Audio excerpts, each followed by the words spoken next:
阿介从小就以其可爱闻名，凭借超高人气的外表，无论走到哪里都能吸引众人的注意。进入职场后，他的魅力更受到上司和客户们的喜爱，每年都荣获部门销售冠军。在公司的新品发布会上，阿介再次用他的标志性笑容吸引了所有人的目光。本应只有媒体参加的发布会，却出现了一群疯狂的中年女粉丝。更令阿介困惑的是，一位路过的大叔一直盯着他看，看得他感到不寒而栗。发布会结束后，那位大叔走上前来，捧起他的脸，陶醉地盛赞了阿介一番。临走时，大叔有些尴尬地说：“遗憾这种可爱即将过时。”阿介不相信正处于人生高峰的自己会像接近保质期的商品一样过时，但这次奇怪的遭遇让他感到隐隐不安。接着，忙碌的工作使他无暇再考虑大叔的话。这时，部门迎来了2名新同事，其中一位女新人名叫小珍，虽外表甜美，但她说话直接，缺乏感情，像机器人。阿介尝试用自己的魅力拉近与她的关系，结果小珍对他的可爱毫无反应，使得场面非常尴尬。想到大叔之前的话，阿介心中不由得起了疑虑。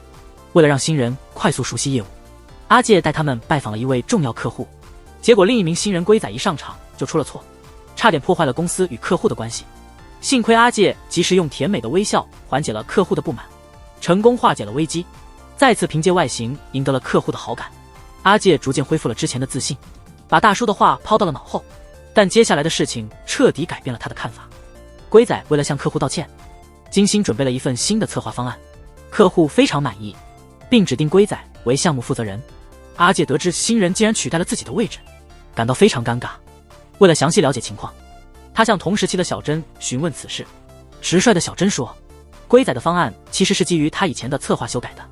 阿介没想到新来的2个下属，一个在背后捅刀，另一个还帮着递刀，既气愤又有点失落。他不确定客户的抛弃是不是意味着自己的颜值优势不在，刚刚恢复的自信又开始动摇。今天还是他和女友栗子恋爱1周年，阿介提前预定了高级餐厅和准备了礼物，打算用这个浪漫的夜晚缓解自己的失落。可是一见面，栗子直截了当提出了分手，责怪阿介这段时间从未真正关心过他。事业爱情同时受挫的阿介，仿佛能听到心碎的声音。这时他看到那位大叔不远处的身影，急忙追上去，想要弄明白为什么自己的生活会因为那句预言变得一团糟。大叔受不了阿介的纠缠，坦白说他其实是未来的阿简，因为从30岁开始颜值急剧下滑，以至于没人相信他年轻时的帅气。为了证明给女性朋友看自己年轻时确实有魅力，特地带他们来见证年轻的自己。阿介起初不信这番话，直到意外发现对方身上有个心形疤痕，和他小时候的疤痕一样。阿介意识到自己可能真的会像大叔说的那样失去魅力，即将失去靠外貌得来的事业和爱情，内心极其痛苦，泪水忍不住流下来。大叔完成了他的穿越观光任务，独自离开。这时刚好下班的小珍看到路边哭泣的阿简，递给他一条手帕。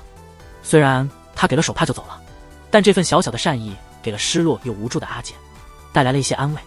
经过一夜的思考，阿介试图说服自己，昨天的一切都是一场噩梦。来到公司后，栗子冷淡的态度使他彻底绝望。事情还没有结束，阿介走进部门，同事们知道他的工作被新人抢走，都同情地看着他。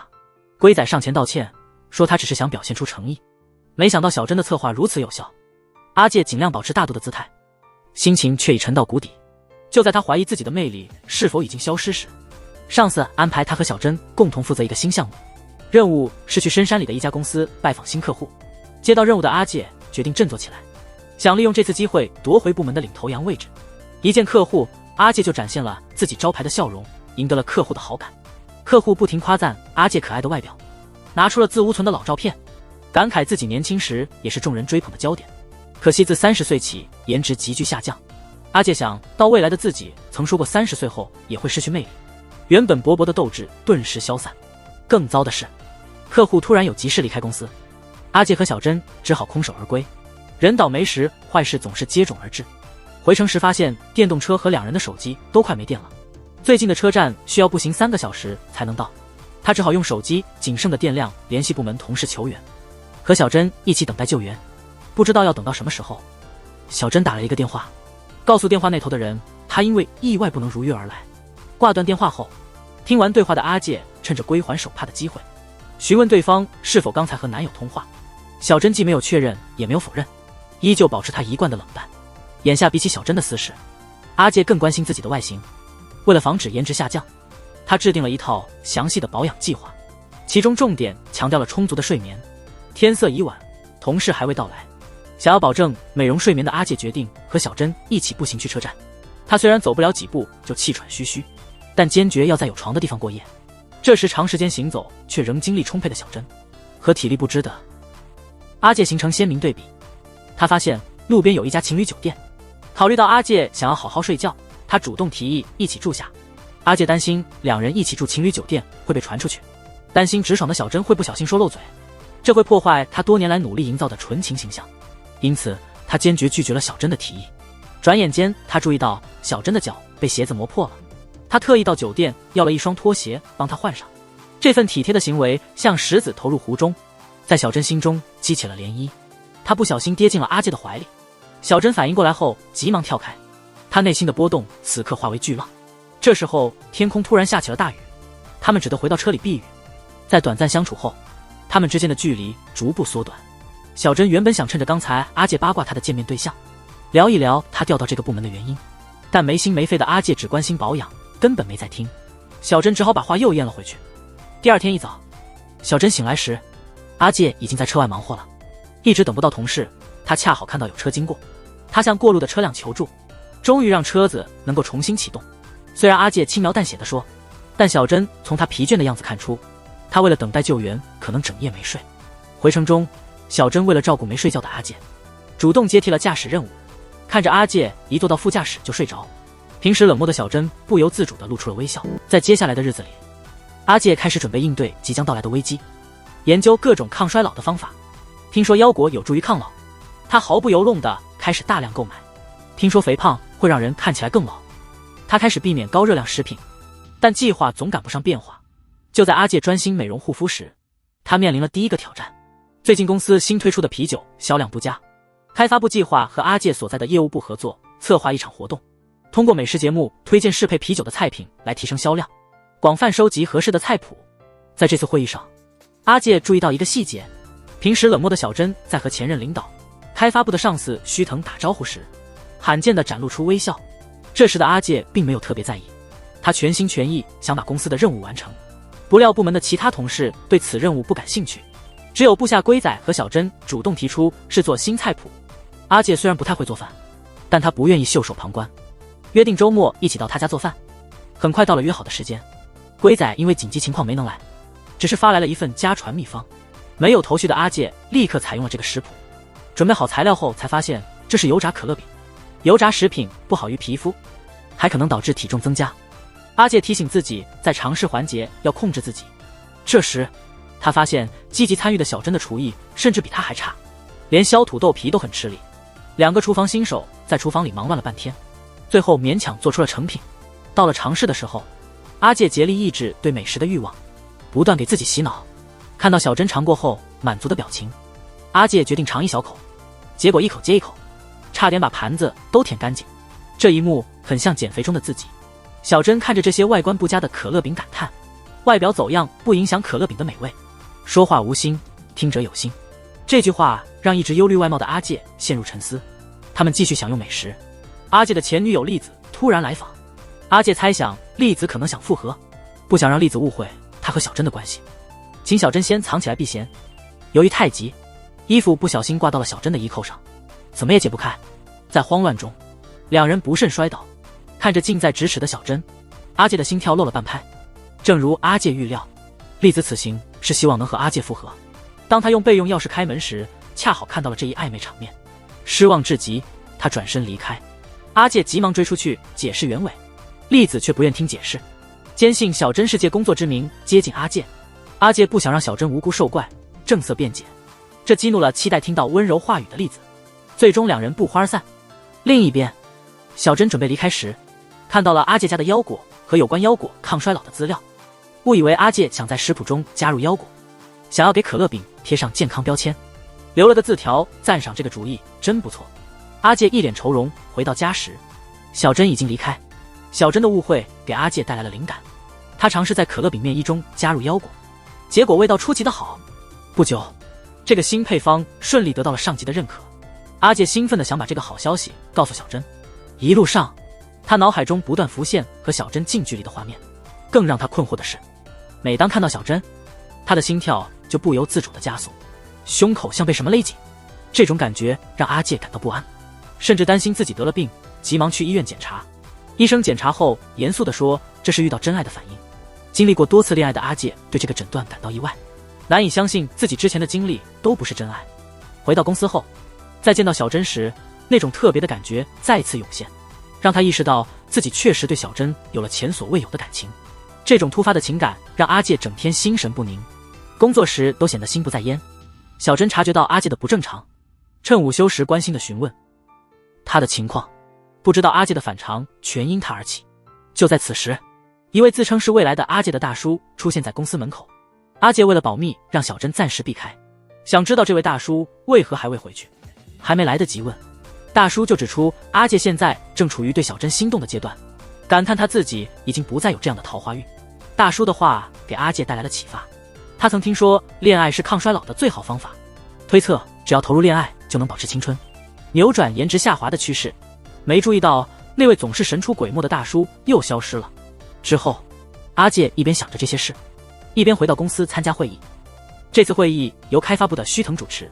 看着小珍一直专注地看着他，阿介回想起之前看到小珍和须藤说话时笑得很开心的情景，怀疑小珍心里可能已有所爱。他以动情的心开始感到不安。会议结束后的聚餐上，心情沉重的阿介忍不住向几位亲近的同事吐露心中的烦恼。同事们听后纷纷给出建议，劝他一定要采取行动，否则将来会后悔。这一刻，未来自言狼狈的样子浮现在阿介的脑海里。为了改变未来，也为了赢得小珍的心，阿介决定采取主动。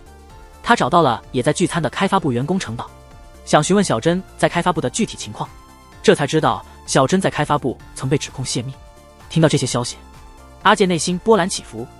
经过反复考虑，他拉着须藤一起喝酒，试图确认这些信息的真实性。须藤似乎对小珍的状况很关心，得知阿介因此事儿来，便把事情的经过慢慢讲述了出来。原来小珍曾是程岛的下属，直爽的他发现程岛计划将团队的研究成果泄露给竞争对手，与程岛发生了冲突。由于缺乏证据，事情最终不了了之，反而莫程岛诬陷成泄密者。无助的他只得调离部门。故事说到这里，须藤请阿介多照顾小珍。阿介想到他心爱的小珍一直承受这样的压力，对他既爱慕又感到同情。第二天，阿介来到公司，惊讶地发现业务部里已经满是关于小珍的留言，说小珍是因为在前部门涉嫌泄密才被调来的。看到受委屈的小珍冲出办公室，他急忙追了出去，恰好看到程岛借留言讥讽小珍，急切间冲上前想为小珍辩解，但因没有确凿证据而难以反驳。就在这时，须藤被这边的骚动吸引过来，以开玩笑的方式向围观的人说明确实有泄密一事，但小珍泄露的只是须藤喝太多啤酒对健康不好的事情。这场小插曲结束后，阿介注意到小珍的表情依旧忧郁，他非常懊悔自己没能帮到小珍。这时，小珍收到须藤发来的短信后离开了办公室。不解其意的阿介以为小珍还在为刚才的事伤心，也跟着出了办公室，想去安慰她。随后目睹了令人震惊的一幕，小珍的脸上泪水不停地流下，须藤心疼地从后面抱住了她。这一刻，阿介感到自似是这段爱情三角关系中的局外人，沉陷于无尽的失落之中，悲观地认为自己正逐渐失去魅力，认为自己注定输给如此强大的对手须藤。当阿介深陷这股负面情绪时，尽管须藤之前曾帮小珍澄清过事情，部门内还是有许多流言蜚语。阿介瞬间将自己的烦恼抛到了脑后，开始担心小珍的处境。他得知部门正策划一项与知名漫画品牌合作的营销活动，这是小珍在开发部时的提议。他决定通过这次活动证明小珍的实力。在公司，实际业绩是最有说服力的，一旦活动成功，所有的谣言都会显得毫无根据。在阿介的精心策划下，活动筹备过程井然有序。这时，阿介无意中听说须藤邀请小珍共进晚餐，虽然可以借工作忙碌留住小珍，阿介还是不忍心破坏他们的约会，因此没有多加阻拦。结果小珍刚离开没多久，活动现场突发意外，由于工作人员的失误，活动所需的产品出现了供应不足。阿介四处奔波寻找货源，努力解决问题，但效果甚微。同事们认为这只是一场小型活动，没必要太过投入，更何况责任会由现场人员承担。但阿介不这么看，他想借此机会改变同事们对小珍的看法，不想就这样轻易放弃。这时，曾预言阿介颜值会下滑的大叔恰好路过公司，阿介像抓到救命稻草一样，急忙向自称是穿越者的大叔询问，他之前是怎样应对这种困境的。大叔似乎不愿透露太多，含蓄地告诉阿介，所有答案都在他自己身上。说完，他又离开了。无计可施的阿介一时想不出任何解决办法，愁眉苦脸地回到了公司。一回到办公室，就碰到了急匆匆回来的小珍。原来小珍从同事那里得知了公司的困境，他立刻放下须藤，赶回了公司，一边责怪阿介没有告诉他，一边好奇地询问，为什么阿介要为这样一个普通的活动如此拼命？当知道阿介是为了帮他消除外界的质疑，小珍感到很震惊。这一刻，他注视着阿介迷人的面庞，心中生出了一种不同寻常的感觉。突然，小珍脑海中闪过一个新点子，他建议改变方案，利用阿介帅气的外貌扮演漫画中的著名角色，以此提升产品的知名度。阿介由于之前大叔的预言，对自己的颜值已经失去信心，但为了小珍策划的活动，他还是决定硬着头皮试一试。在小珍的组织下，阿介和几位同事一起扮演漫画角色出席了活动，他们的造型得到了到场漫画作者的高度评价，在网上也引起了广泛关注。消息一传开，参与者纷纷前来参加，小珍的计划取得了巨大成功。活动结束后，连续忙碌2天的阿介急忙回家休息。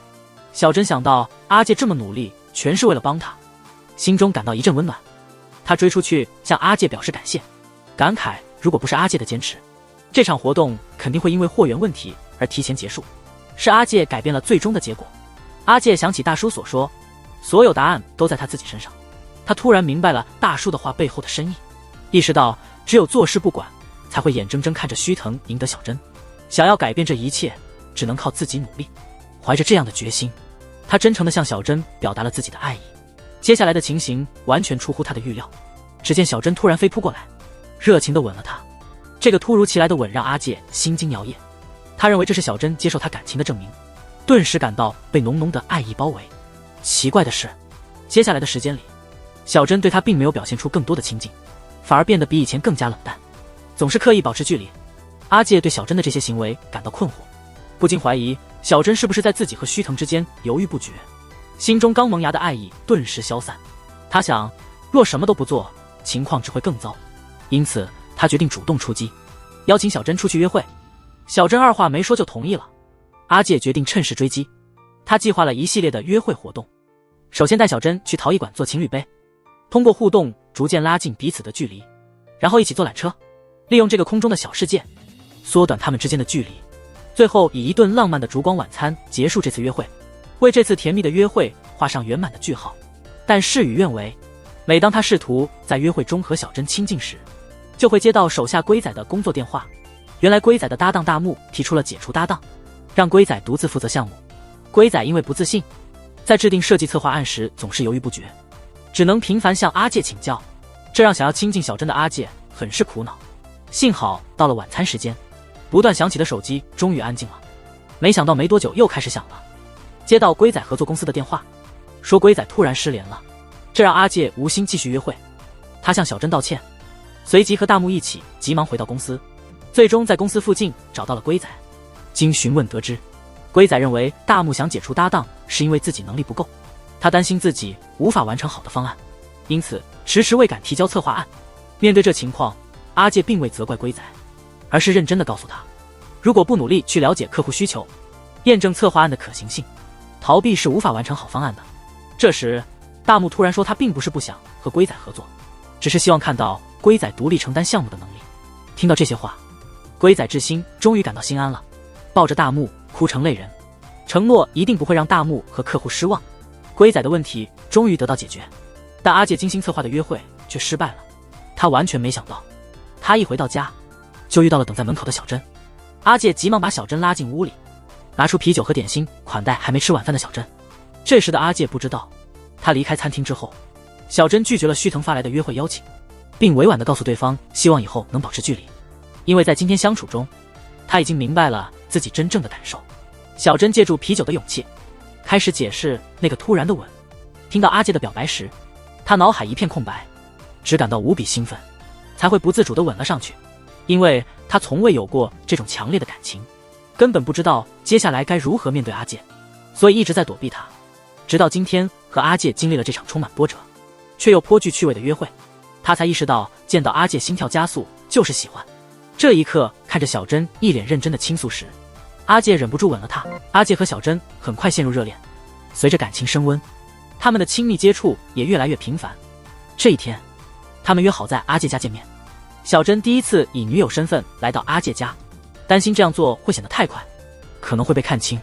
没想到更意外的是，在后头，阿介的妈妈突然来访，让阿介和小珍措手不及。介妈得知小珍是阿介的女朋友后，既亲切关心，又邀请小珍去家里玩。小珍觉得很难拒绝，阿介则是苦不堪言。之前小珍无意中撞见他和一个自称是未来的阿介的大叔见面，大叔为了隐瞒身份，谎称自己是介爸。阿介当时还附和着，一旦小珍去家乡拜访，这个谎言就会被揭穿，阿介在小珍心目中的好形象将不复存在。因此，阿介只好在下次见到大叔时，设法让他继续扮演介爸，试图说服小珍取消回家乡的计划。大叔依旧冷漠如常，无论如何都不愿意帮忙。阿介只能硬着头皮带小珍回家，打算见机行事，却突然得知介爸因贫血住院了，一整天都不会回来。阿介终于松了口气，不料大叔突然来访，声称不忍看他难处，其实是想见一见年轻时的自己的父母。阿介心里一紧，急忙找借口带大叔离开，留下的小珍在热情的介妈面前，不知不觉喝多了几杯，渐渐的变得健谈。介妈知道小珍对新环境的恐惧，感慨自己曾有过相似的体验，刚嫁过来时对这里一无所知，经常感到孤单。直到阿介出生，他本不擅长社交，却靠着阿介的天生魅力与邻居们慢慢熟络，性格也逐渐变得开朗。介妈的经历让小珍感觉很有共鸣，她刚到业务部时也难以适应，不懂如何与同事交流，也不会处理复杂的人际关系，是阿介帮她在部门里安顿下来。想到性格温和如春风的阿介，小珍心里泛起暖意。阿介回来时，已醉倒的小珍早已熟睡。阿介轻轻把小珍抱到床上休息，不经意间被小珍睡着的可爱模样吸引，忍不住亲吻了她。这一行为把小珍惊醒了，但她并未拒绝，害羞的闭眼接受了阿介的热吻，让两人心中的火花在这个小房间里静静的燃烧。第二天，趁介爸还没回来，阿介带着小珍悄悄离开。在随后的约会中，阿介发现小珍做任何事都很害羞，甚至不敢直呼她的名字。阿介总是因为小珍那份单纯和青涩感到心动不已。正当阿介想办法让小珍大胆叫他的名字时，发现新来的公司顾问是个年轻帅哥，一来就直呼小珍的名字，两人之间毫无距离感。阿介感到非常紧张，没想到自己没做到的，这个男人轻而易举就实现了。阿介感到了危机，接下来的情况让阿介完全崩溃。他看到小珍竟然拒绝了和他一起吃晚饭的邀请，而是选择了和那个顾问一起走，还不让阿介插手。阿介不愿意就这样退出小珍的生活。第二天，以小珍的男友身份找到那个顾问，想要问清楚。一问才明白，自己大错特错。原来那个顾问是小珍的亲哥哥。阿介更加困惑了，他不理解为什么小珍不愿意透露他和哥哥的关系。为了搞清楚，阿介和真哥一起参加了他们的聚会。小珍一看到阿介和真哥一起出现，就想逃走，被真哥拉了回来。真哥了解到小珍被调离研发部的事，想帮助他重返原岗，特意给小珍推荐了一家大公司。通常沉稳的小珍生了气，责怪真哥擅自做主，说完就直接跑了出去。阿介一路跟着，想要安慰小珍，没想到平时冷静的小珍一旦发火就控制不住，甚至把阿介也当成了发泄对象，没说几句就又跑了。阿介正想追上去挽回小珍，突然大叔挡住了他的去路。大叔劝阿介别做无用的挽留，他和小珍的未来不会在一起，这是改变不了的事实。阿介虽然表面反驳大叔，心里却已经沉到了谷底。他不想接受和小珍注定分开的事实，但大叔的话让他不得不信，仿佛在验证预言。第二天，小珍真的向阿介提出分手，说他不适合恋爱。阿介无法接受这样的借口，坚信小珍有所隐瞒。小珍的态度非常坚决，坚持要分手。分手后，阿介时常回忆起与小珍的每一刻，他想不明白为什么会走到这一步，不知不觉中泪流满面。阿介还未从失恋的伤感中恢复，工作压力又接踵而至，公司的业绩正在下滑，急需收集客户销售数据，以便制定详细的策略。虽然收集数据容易，但制定策略的进展却非常慢。擅长这项工作的小珍请假了，大家都说如果小珍在就好了。阿介刚将注意力转向工作，听到这些又忍不住想起小珍。为了了解小珍的心事，特意去找珍哥打听，得知小珍从小就不善于适应新环境，父母提出搬家时，小珍坚决反对，于是爸爸带着哥哥搬了家，妈妈留下来陪小珍。不久父母就离婚了。其实父母早已感情破裂，但小珍总觉得是自己的错，她试图通过远离家人来逃避这段痛苦记忆，但无论走到哪里都感到孤独，认为自己无法融入集体。阿介沉思良久，最终拨通了小珍的电话，把大家期待他回归的心情详细表达了出来。小珍才意识到，大家早已视他为团队的重要成员，只是他自己误会了。解开了心结的小珍回到了公司，帮助部门顺利完成了任务。忙碌结束后，小珍与阿介一起到天台散心。小珍借机向阿介表示感谢，他曾以为自己无处容身，是阿介帮他找到了归属。他打算离开阿介，以留学生身份去美国，在新环境中学习如何独立。阿介还没完全接受这一切，这时小珍对他说：“祝你生日快乐。”阿介这才想起今天是他30岁的生日，在大叔的预言中，他的可爱将不再存在。迎来这一刻的阿介并没有想象中的慌张，反而感到一种接受命运的平静。直到阿介听同事说小珍已经买了机票提前离开了公司，他才感到心乱如麻，急忙冲出去。在路上，阿介又遇到了大叔，大叔用颜值下滑的事刺激他，试图阻止他追找小珍。阿介坦然回应，即使知道未来会怎样，大叔也没有试图通过他来改变命运。这说明大叔其实对未来挺满意，既然未来的自己没有因为容颜改变而难过，那他现在也能快乐生活。说完这些，阿介不再搭理大叔，快步追上了还未走远的小珍。在分别的最后时刻，阿介和小珍彼此表达了心里的感情，约定小珍回国后再约会，去喝他们喜欢的啤酒。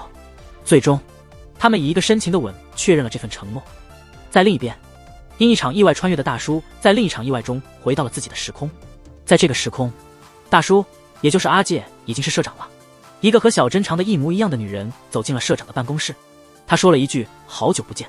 他们用当年的情侣杯喝起了啤酒。